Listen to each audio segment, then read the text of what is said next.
Selamat berjumpa kembali Bapak Ibu, Saudara-saudari umat beriman terkasih dalam Tuhan. Salam sehat berlimpah berkat.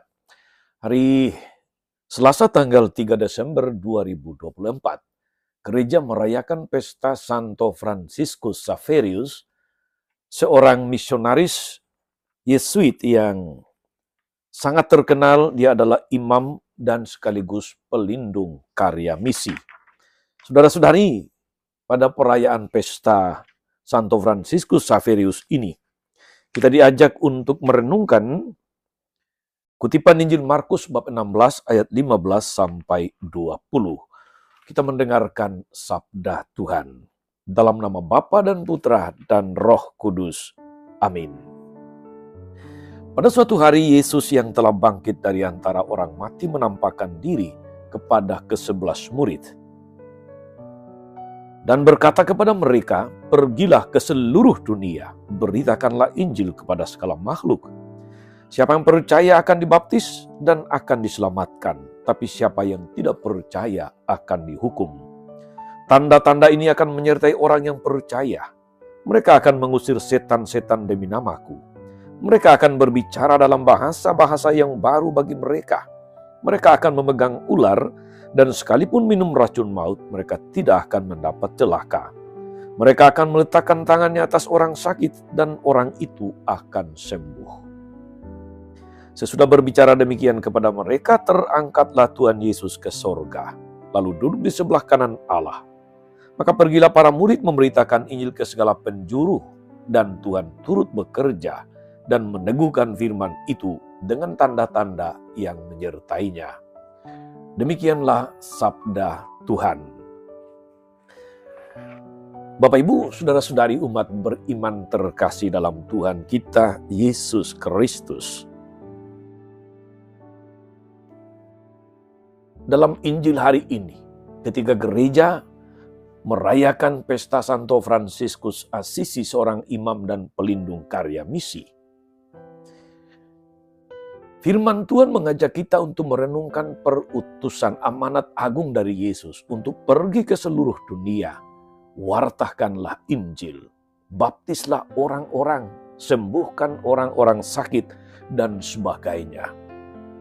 Saudari dan saudara, ketika Yesus memberikan perintah ini atau amanat agung ini, menyebarkan Injil, Dia menyertakan sejumlah karunia khusus, kemampuan mengusir setan dalam namanya, berbicara dalam bahasa-bahasa yang baru, menyembuhkan orang sakit, dan terlindung dari ancaman maut seperti ular, racun, dan sebagainya. Dengan itu, saudara-saudara, Yesus menyatakan bahwa para utusannya adalah orang-orang istimewa yang diberi karunia khusus dan dilindunginya. Pertanyaan kita saat ini adalah, adakah karunia itu masih melekat pada para utusan Tuhan, para pewarta Injil?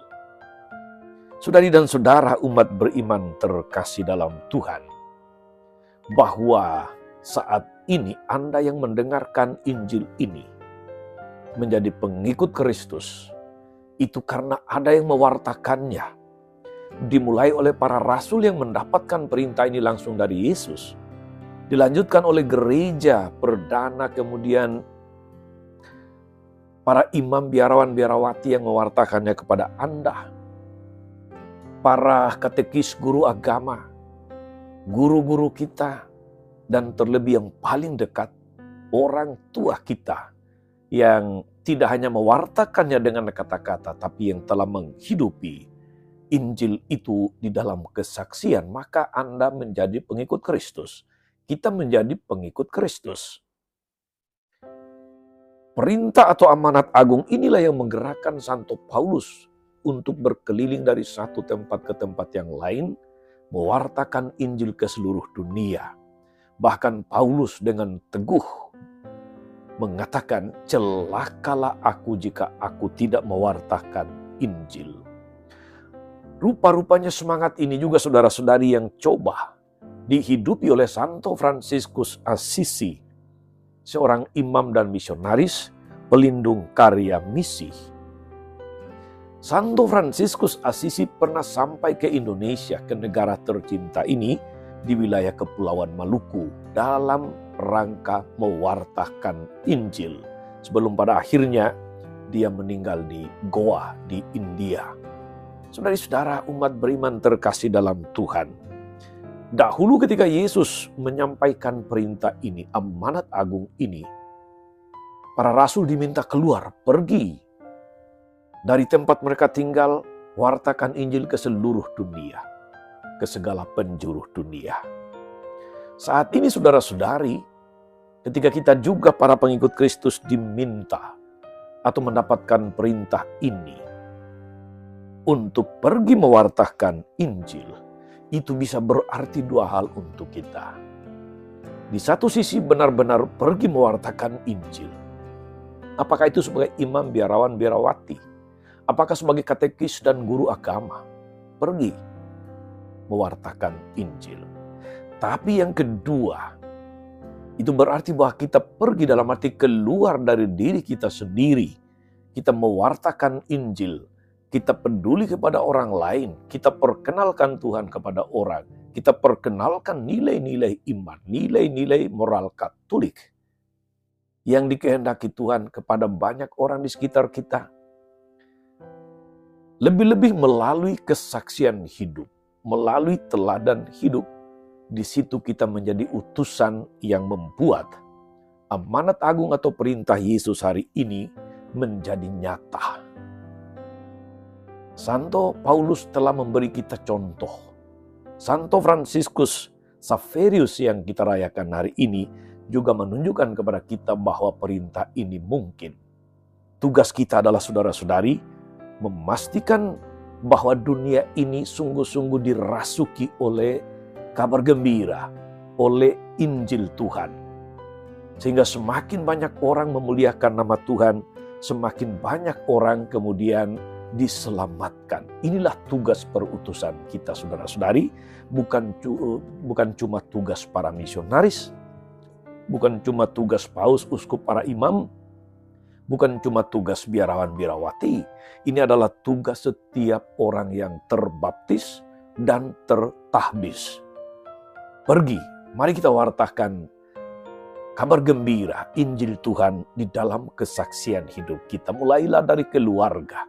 Mulailah dari komunitas di mana kabar gembira, Injil, nilai-nilai Kristiani itu dihidupi sehingga menjadi kesaksian bagi banyak orang. Mulai dari keluarga sekali lagi dan menjadi pesan bagi orang lain bahwa ternyata mengikuti Kristus itu adalah sesuatu yang membahagiakan. Bahwa mengikuti Kristus itu adalah menyelamatkan. Saudara-saudari, Tuhan Yesus mengandalkan Anda dan saya untuk menjadi pembawa kabar gembira. Kita merayakan Santo Fransiskus Xaverius sambil diteguhkan akan perutusan kita masing-masing untuk juga menjadi pewarta Injil di dalam kesaksian hidup. Kalau kita tidak bisa menjadi misionaris yang pergi dari satu tempat ke tempat yang lain, kita bisa menjadi misionaris di dalam kesaksian hidup, memberitakan Injil Tuhan. Tuhan Yesus memberkati kita semua, juga karya-karya pelayanan kita yang diresapi oleh semangat kabar baik, semangat Injil itu sendiri. Tuhan Yesus memberkati. Tuhan Yesus Kristus, kami bersyukur atas penyelenggaraanmu yang luar biasa dalam hidup kami, sehingga perutusan yang datang daripadamu boleh menjadi semakin nyata di tengah dunia oleh karena kesaksian hidup kami, karena kami keluar memberitakan Injil, dan karena kami melalui kesaksian hidup membuat Injil itu menjadi nyata. Kuatkan kami Tuhan, agar kami senantiasa sadar akan tugas ini, agar kami boleh mewartakan Injil mulai dari tempat yang paling dekat, yaitu keluarga. Dan biarlah melalui hidup keluarga hidup kami semua, namamu semakin dipermuliakan dan semakin banyak orang diselamatkan, sebagaimana diteladankan baik oleh Santo Paulus maupun oleh Santo Fransiskus Xaverius. Terpujilah namamu sepanjang segala masa. Amin.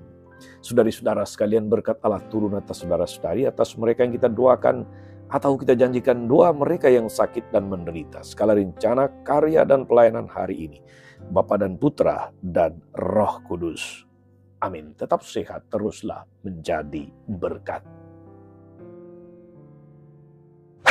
Jangan lupa like, subscribe, nyalakan lonceng notifikasinya. Salam 52, Tuhan memberkati.